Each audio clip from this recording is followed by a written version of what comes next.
حضور علیہ الصلوۃ والسلام کی آمد سے 1000 سال پہلے ایک خوبصورت واقعہ ملتا ہے کتابوں میں، اور اس سے آپ کا ایمان تازہ ہو جائے گا۔ ایک بادشاہ گزرا یمن کا، اسے تاریخ طبہ الاول بھی کہتے ہیں اسے، اور طبہ ہمیری بھی کہتے ہیں۔ یہ طبہ اول کے نام سے زیادہ مشہور ہوا۔ یہ یمن سے چلا اور مکے سے آگے بڑھا، اور آج جہاں مدینہ منورہ ہے، جب اس کا قافلہ وہاں پہنچا تو دیکھا ایک چشمہ ہے، کچھ کھجور کے درخت ہیں۔ اچھا، اس کی ایک اچھی عادت یہ تھی کہ یہ اپنے قافلے میں وہاں کے جو صاحبان علم و دانش ہوتے، وارثان محراب و منبر ہوتے، ان کو اپنے ساتھ لے لیتا۔ اس کے قافلے میں علماء بھی تھے اس دور کے، صاحبان علم و حکمت بھی تھے، سب کو اپنے ساتھ لے کر چلتا، اور بڑا ذہین اور فاتح بادشاہ تھا۔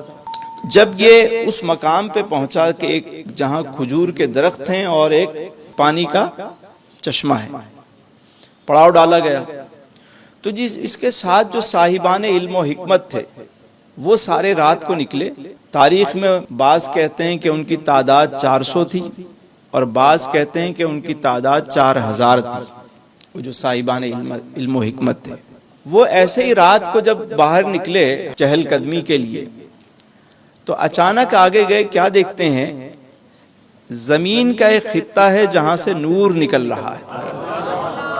وہ سارے حیران ہوئے کہ یہ کون سی جگہ ہے، یہاں سے نور نکل رہا ہے۔ بیٹھ گئے، کتابیں نکال لیں، آپس میں گفتگو ہوئی، ایک دوسرے سے دلائل پہ بات شروع ہوئی کہ یہ کون سی جگہ ہے، یہ کیا منظر ہے۔ یہاں تک کہ وہ گفتگو کرتے کرتے صبح ہو گئی، اور وہ اس نتیجے پہ پہنچے کہ یہ وہی جگہ ہے جہاں نبی آخر الزماں تشریف لائیں گے، اور یہیں ان کی آرام گاہ بنے گی۔ اب دیکھیے، ولادت مصطفیٰ صلی اللہ علیہ وآلہ وسلم سے 1000 سال پہلے کی بات کر رہا ہوں۔ کتنی دن پہلے؟ 1000 سال پہلے۔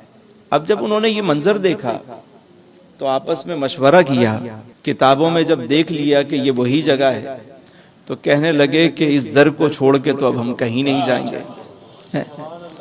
آپس میں کہنے لگے کہ ہم تو یہیں رہیں گے، اب چاہے بادشاہ ہماری گردنیں اڑا دے، اب یہاں سے ہلیں گے نہیں۔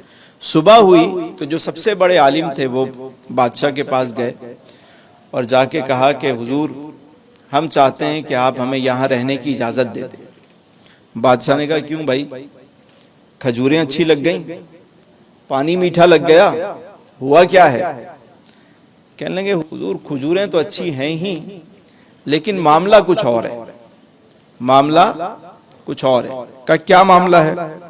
کہنے لگے کہ معاملہ یہ ہے کہ ہم نے کتابیں دیکھی ہیں، ہم اس نتیجے پر پہنچے ہیں کہ یہ وہ خطہ ہے زمین کا جہاں نبی آخر الزماں تشریف لائیں گے، تو ہم چاہتے ہیں کہ ہم یہیں رہیں۔ وہ کہنے لگا، تمہیں کیسے یقین ہے؟ انہوں نے کتابوں کے حوالے چیزیں سب بتائیں، سب کو جمع کیا۔ اس نے کہا، سب کی متفقہ رائے ہے؟ سب نے کہا، جی یہی رائے ہے ہماری، یہ وہ جگہ ہے جہاں اللہ کے رسول آخری نبی تشریف لائیں گے، حضور خاتم النبیین آئیں گے۔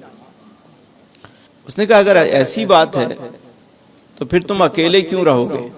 میں بھی یہاں رہتا ہوں، میرے لیے بھی ایک گھر تعمیر کرو۔ چنانچہ اس کے لیے بھی ایک گھر تعمیر ہونے لگا۔ سب کے لیے اس نے گھر بنایا، کہ سب کے لیے گھر بنا اور میرے لیے ایک 2 منزلہ گھر تیار کر۔ بادشاہ کے لیے گھر تیار کیا گیا، اور اس پورے پروسیس کو سال گزر گئے، اور وہ اس دوران حضور خاتم النبیین نبی آخر الزماں کے بارے میں معلومات جمع کرتا رہا، پوچھتا رہا چیزیں۔ جب سال مکمل ہوا، گھر تعمیر ہو گیا، تو اس نے سارے علماء کو جمع کیا، اور جو سب سے بڑے عالم تھے ان کو اپنے پاس بلایا، اور ان سے کہا کہ دیکھو، میں تو اب یہاں سے آگے جانے لگا ہوں، میرا یہ گھر اور میرا یہ خط تمہارے پاس امانت ہے، تم یہیں رہو گے، میرا یہ خط حضور خاتم النبیین نبی آخر الزماں کو دے دینا۔ تو وہ عالم کہنے لگے کہ اگر میرا انتقال ہو گیا، کہا تم اپنی اولاد کو وصیت کر کے جانا، اگر ان کا انتقال ہو جائے تو وہ اپنی اولاد کو وصیت کر کے جائیں، ان کا انتقال ہو جائے تو وہ اپنی اولاد کو وصیت کر کے جائیں، کبھی تو قسمت کھلے گی میری، کبھی تو میرا سلام ہوگا۔ ادھر مکے میں حضور کی ولادت ہوئی اور 40 سال کی جب آپ کی عمر ہوئی تو آپ نے اعلان نبوت فرمایا اور پھر 13 سال مکے میں رہ کر آپ نے مدینے کے لیے ہجرت فرمائی۔ اب حضور علیہ السلام کا قافلہ مدینہ منورہ کی طرف چلا۔ حضور مدینے کی طرف روانہ ہے اپنے رفقا کے ساتھ، اور اہلیان مدینہ کو یہ انتظار ہے کہ حضور تشریف لانے والے ہیں، وہ شب و روز انتظار کر رہے ہیں۔ خبر مل چکی ہے مدینہ منورہ کو سجایا جا رہا ہے، تیاریاں ہو رہی ہیں آمد مصطفیٰ کی، اور روزانہ اہلیان مدینہ جمع ہو جاتے ہیں۔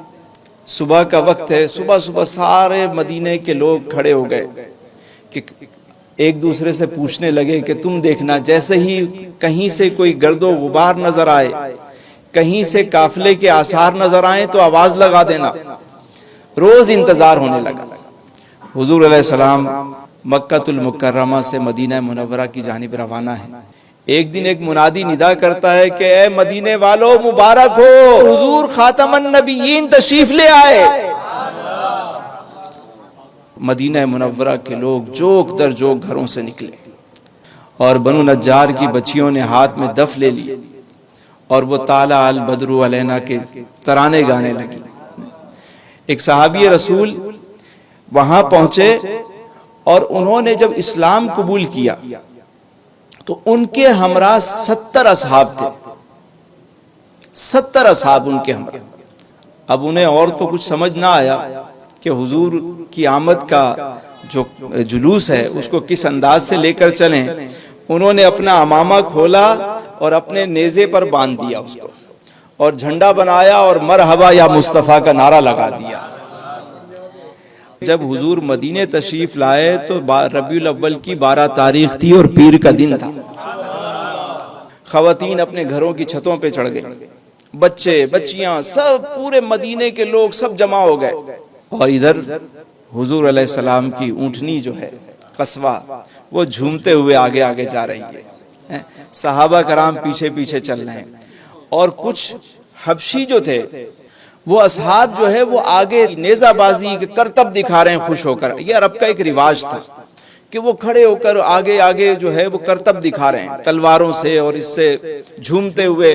اب یہ قافلہ جو ہے وہ سوئے مدینہ چل رہا ہے۔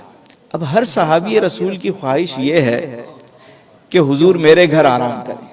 حضور علیہ السلام نے فرمایا کہ میری اونٹنی کی مہار چھوڑ دو، فَإِنَّهَا مَأْمُورَةٌ، یہ اللہ کے امر سے معمور ہے، یہ اس کو پتا ہے کہ اسے کہاں جانا ہے۔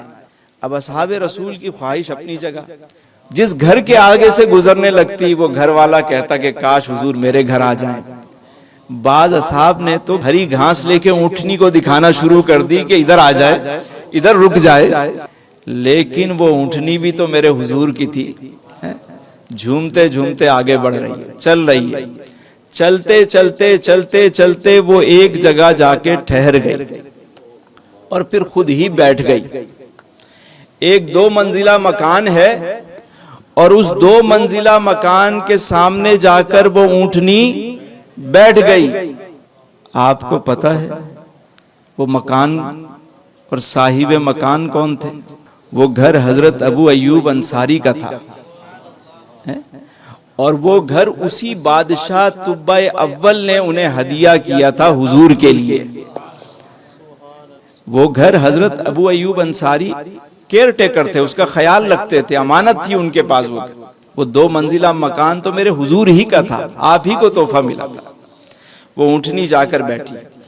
اب دیکھیے کہ جس اونٹنی پر حضور سوار ہوں اس اونٹنی کا علم دیکھیے کہ اس کو پتا ہے کہ کہاں جا کے رکنا ہے، کس گھر پہ جا کے رکنا ہے۔ تو میرے سرکار کا علم، اس کا مقام کیا ہوگا؟ اونٹنی کو یہ پتا ہے۔ اور وہ جب حضور علیہ السلام تشریف لے کر گئے حضرت ابو ایوب انصاری کے گھر، اب حضرت ابو ایوب انصاری حیران ہیں۔ ان کو وہ سمجھ رہے تھے کہ حضور تشریف لائیں گے مدینہ منورہ، کہیں ٹھہریں گے، پھر جا کر میں یہ میسج دوں گا، انہیں یہ پیغام دوں گا، انہیں بتاؤں گا کہ یہ حضور یہ گھر آپ ہی کی ملکیت ہے۔ لیکن جیسے ہی اونٹنی وہاں بیٹھی تو وہ ایک دم حیران ہو گئے اور اندر دوڑے، جلدی حضور تشریف لائیں، کہیں کچھ انتظام کروں، کھجوریں لے کر آؤں، پانی لے کر آؤں، دودھ پیش کروں. حضور فرمایا اے میرے غلام، ساری چیزیں بعد میں، پہلے میرے عاشق طبع اول کا وہ خط تو لا کر مجھے دے دو. اور بعض روایات میں یہ بھی آتا ہے کہ حضور جب ہجرت فرما رہے تھے تو حضرت ابو لیلہ انصاری جو ہے وہ خط لے کر حضور کی بارگاہ میں وہاں پہنچے اور وہیں رستے میں ہی وہ پیش کر دیا. اور بعض یہ کہتے ہیں کہ جب حضور تشریف لائے تو حضور نے وہ خط طلب فرمایا. تو باہر طور یہ عشق و محبت کا واقعہ دیکھیے کہ ولادت مصطفیٰ صلی اللہ علیہ وسلم سے 1000 سال قبل دنیا کو یہ میسج دیا جا رہا ہے. لوگوں کو پتا ہے کہ حضور آنے والے ہیں، انتظام ہو رہا ہے، تمام آسمانی صحائف اور کتب میں حضور کی آمد کے چرچے ہیں. تو اگر آج مسلمان حضور کی آمد اور حضور کی ولادت کا جشن مناتے ہیں تو اس میں عجب کیا ہے؟